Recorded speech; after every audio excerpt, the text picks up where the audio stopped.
সরকারের প্রতি এবি পার্টির আহ্বান, জনগণ চূড়ান্তভাবে বিরক্ত হওয়ার আগেই দায়িত্বশীলতার প্রমাণ দিন। সারা দেশে জাতীয় নির্বাচনের ঢেউ তুলতে চায় বিএনপি। মহাসড়ক অবরোধ করে নরসিংদীর টেক্সটাইল কলেজ শিক্ষার্থীদের বিক্ষোভ। এবং সর্বশেষ জানাবো, পাবনায় ইট বোঝাই ট্রলির ধাক্কায় নারী সহ 2 জন নিহত। এতক্ষণ শুনছিলেন সংবাদ শিরোনাম, এবারে বিস্তারিত। তবে তার আগে অনুরোধ থাকবে আমাদের চ্যানেলটি সাবস্ক্রাইব করে বেল আইকনটি ক্লিক করুন। সরকারের প্রতি এবি পার্টির আহ্বান, জনগণ চূড়ান্তভাবে বিরক্ত হওয়ার আগেই দায়িত্বশীলতার প্রমাণ দিন। দেশের ভেতর ও বাইরে থেকে পরাজিত পতিত ফ্যাসিবাদীদের হুমকি ধমকি, উস্কানি, আইনশৃঙ্খলা রক্ষার ব্যর্থতা, অর্থনৈতিক ও রাজনৈতিক অস্থিরতা, গণঅভ্যুত্থানের পক্ষশক্তিগুলোর অনৈক্য সহ সংস্কার ও নির্বাচন প্রশ্নে ঐকমত্যে পৌঁছাতে ব্যর্থতায় গভীর উদ্বেগ প্রকাশ করেছে আমার বাংলাদেশ পার্টি, এবি পার্টি।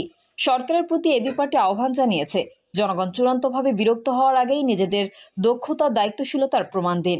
দলটির চেয়ারম্যান মুজিবুর রহমান মঞ্জু বলেন, জনগণ চূড়ান্তভাবে বিরক্ত হওয়ার আগেই নিজেদের দক্ষতা ও দায়িত্বশীলতার প্রমাণ দিয়ে অন্তর্বর্তী সরকারকে কার্যকর ভূমিকা নিতে হবে। তিনি বলেন, অন্তর্বর্তী সরকারের গত 6 মাস ছিল নানা প্রতিকূলতাময়। 180 দিনে 150টির মতো আন্দোলন ও অবরোধ গণতান্ত্রিকভাবে তারা মোকাবেলা করেছে।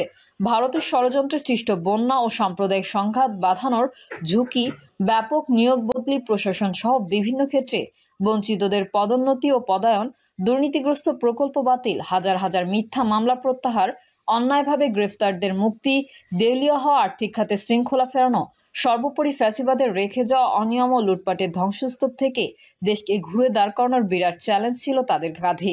6 মাসে এসব কাজের বিরাট ধকল গেছে এই সরকারের উপর। সেই জন্য তাদের অশেষ ধন্যবাদ ও দেশবাসীর পক্ষ থেকে তাদের প্রতি আবারও আমাদের সমর্থন পুনর্ব্যক্ত করছি। কিন্তু কথা হলো, সরকারের কাছে আমাদের প্রত্যাশা কি শুধু এসবের মধ্যেই সীমাবদ্ধ? নিশ্চয়ই তা নয়। এবি পার্টির চেয়ারম্যান বলেন, ছাত্র জনতার আকাঙ্ক্ষা ছিল একটি নতুন রাজনৈতিক বন্দোবস্ত। তারা রাষ্ট্রের মেরামত চেয়েছে।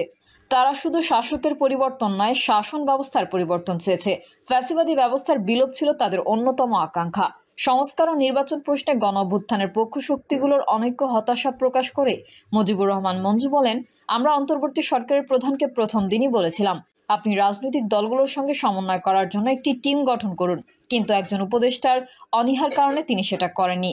যেই দলগুলো জুলাই আগস্টে কাঁধে কাঁধ মিলিয়ে সংগ্রাম করেছে, তারা আজ একে অপরকে হেয় করে কথা বলছে। অযথা বাকযুদ্ধে জড়িয়ে তারা বিভেদ বাড়াচ্ছে। এর দায় সরকার এড়াতে পারে না। সম্প্রতি সরকারের নেওয়া অপারেশন ডেভিল হান্টকে ডিলেইড ডেভিল হান্ট ইনিশিয়েটিভ উল্লেখ করে তিনি বলেন, এই অপারেশনের ফলে খুব বেশি ফল আসবে বলে মনে হচ্ছে না। সরকারের উচিত ছিল শুরুতেই এই পদক্ষেপ নেওয়া। প্রথম দিকে এই ব্যবস্থা নিয়ে বহু ডেভিল পালাতে পারত না, আর চাঁদাবাজি ও দখলবাজি অনেকাংশেই নিয়ন্ত্রণ করা যেত। সব বাহিনীর সমন্বয়ে সেন্ট্রাল কমান্ড সেন্টার গঠনের বিষয়টিকে ইতিবাচক পদক্ষেপ হিসেবে উল্লেখ করে এবি পার্টির চেয়ারম্যান বলেন, জনগণ আইন শৃঙ্খলা রক্ষায় সরকারের দৃঢ় নিয়ন্ত্রণ আছে, সেটা দেখতে চায়। মঞ্জু পলাতক ফ্যাসিবাদী শেখ হাসিনা ও আওয়ামী লীগের উপর্যুপরি হুমকি ধামকি, উস্কানির বিষয়ে কতিপয় রাজনৈতিক দলের সুবিধাবাদী অবস্থানের সমালোচনা করে বলেন, কোনো নেতার দায়সারা গোছের বক্তব্য আমাদের খারাপ লেগেছে। তারা একদিকে সুশীল অবস্থান নিচ্ছেন, অন্যদিকে তাদের নেতাকর্মীদের অংশগ্রহণেই ভাঙচুর সহ বিব্রতকর পরিস্থিতি তৈরি হচ্ছে। নিজেদের অবস্থান পরিষ্কার করে তিনি বলেন, গুম, খুন ও গণহত্যাকারীদের যে কোনো তৎপর ব্যাপারে নমনীয়তার কোনো সুযোগ নেই। বিচার ও ক্ষমা চাওয়ার আগে খুনিদের অন্য যে কোনো বক্তব্য ও কার্যক্রমের ব্যাপারে আমরা কড়া অবস্থানের পক্ষে, তবে সেটা অবশ্যই হতে হবে ন্যায়সঙ্গত ও রাজনৈতিকভাবে বুদ্ধিদীপ্ত। মুজিবুর রহমান মঞ্জু বলেন, খেটে খাওয়া মানুষ সংস্কার বা নির্বাচন নিয়ে চিন্তিত নয়, তারা বেশি চিন্তিত কোনো রকমে খেয়ে পড়ে বেঁচে থাকার নিশ্চয়তা নিয়ে। দ্রব্যমূল্য ও নিরাপত্তা নিয়ে জনগণ চূড়ান্তভাবে বিরক্ত হওয়ার আগেই নিজেদের দক্ষতা ও দায়িত্বশীলতার প্রমাণ দেওয়ার জন্য তিনি সরকারের প্রতি আহ্বান জানান। সারা দেশে জাতীয় নির্বাচনের ঢেউ তুলতে চায় বিএনপি। সারা দেশে জাতীয় নির্বাচনের ঢেউ তুলতে চায় বিএনপি। দ্রব্যমূল্য নিয়ন্ত্রণ, আইন শৃঙ্খলা পরিস্থিতির উন্নতি ও দ্রুত নির্বাচনী রোডম্যাপ ঘোষণা সহ নানা দাবিতে সারা দেশে সমাবেশ করতে যাচ্ছে দলটি। এর মাধ্যমে অন্তর্বর্তী সরকারের সময়ে জনদাবির ব্যানারে এই প্রথমবারের মতো মাঠ পর্যায়ে কর্মসূচিতে নামছে। এসব সমাবেশে মূলত প্রধান ফোকাস থাকবে কেন দ্রুত জাতীয় নির্বাচন দরকার সেসব যুক্তি ও বাস্তবতা তুলে ধরা।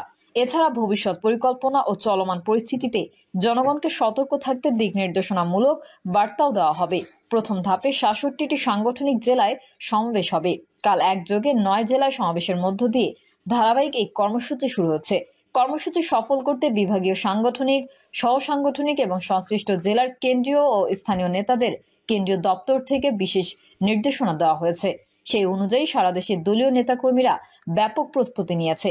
জেলার পর দ্বিতীয় ধাপে পর্যায়ক্রমে মহানগর ও বিভাগীয় সদরে সমাবেশ করবে। সেই সমাবেশটি হতে পারে ঢাকা মহানগরে। রমজানের আগে এই কর্মসূচি শেষ করার সিদ্ধান্ত রয়েছে। দলীয় সূত্রে জানা গেছে এসব তথ্য। বিএনপির সিনিয়র যুগ্ম মহাসচিব রুহুল কবির রিজভী যুগান্তরকে বলেন, নিত্য প্রয়োজনীয় পণ্যের মূল্য বৃদ্ধি সহনীয় পর্যায়ে রাখা, অবনতিশীল আইন শৃঙ্খলা পরিস্থিতি উন্নতি, দ্রুত গণতান্ত্রিক যাত্রাপথে উত্তরণের জন্য নির্বাচনের রোডম্যাপ ঘোষণা ও রাষ্ট্রে পতিত ফ্যাসিবাদের নানা চক্রান্তের অপচেষ্টা মোকাবেলা সহ বিভিন্ন জনদাবিতে 12 ফেব্রুয়ারি থেকে সমাবেশ শুরু হবে। শেষ হবে 25 ফেব্রুয়ারি এই কর্মসূচি।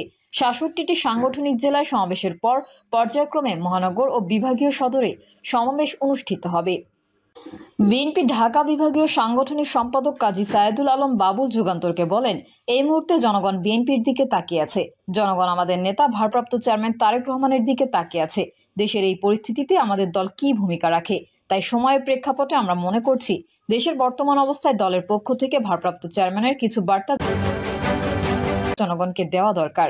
এই বার্তা দেওয়ার জন্য সারা দেশে বিএনপির সব সাংগঠনিক জেলা মহানগরে সমাবেশ করবে।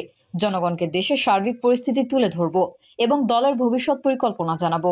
ভারপ্রাপ্ত চেয়ারম্যানের যে আগামীর উন্নয়নশীল গণতান্ত্রিক রাষ্ট্র গড়ার উদ্দেশ্য নিয়ে বিগত দিনে এই দল এত ত্যাগ স্বীকার করে আসছে, এত অত্যাচার নির্যাতন সহ্য করে এই পর্যন্ত এসেছে।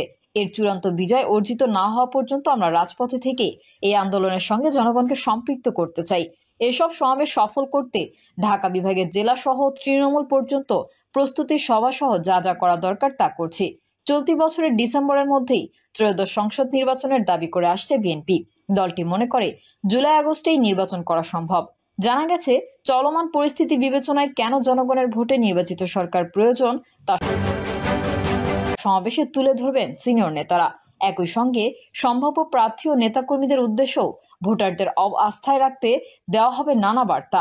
এক্ষেত্রে আগামী নির্বাচন ও দেশ নিয়ে ভারপ্রাপ্ত চেয়ারম্যান তারেক রহমানের পরিকল্পনার কথাও তুলে ধরার কথা রয়েছে। জনগণ যাতে বিএনপির ওপর আস্থা রাখে এবং সেজন্য এখন থেকেই নানা কর্মকাণ্ড শুরু করার আহ্বানও থাকবে। এছাড়া অন্তর্বর্তী সরকারকে ব্যর্থ হতে দেবে না বিএনপি এই কথা জানিয়ে চলমান পরিস্থিতিতে কোনো পক্ষ যেন সুযোগ নিয়ে দেশকে অস্থিতিশীল করতে না পারে সেজন্য সতর্ক থাকার জন্য বার্তা দেওয়া হবে। কোনো নেতাকর্মী সে যত বড় প্রভাবশালী হোক না কেন, অপকর্মের সঙ্গে জড়িত হলে জানা মাত্রই বহিষ্কার করা হবে। দলীয় এমন সিদ্ধান্তের কথাও সমাবেশে তুলে ধরবে।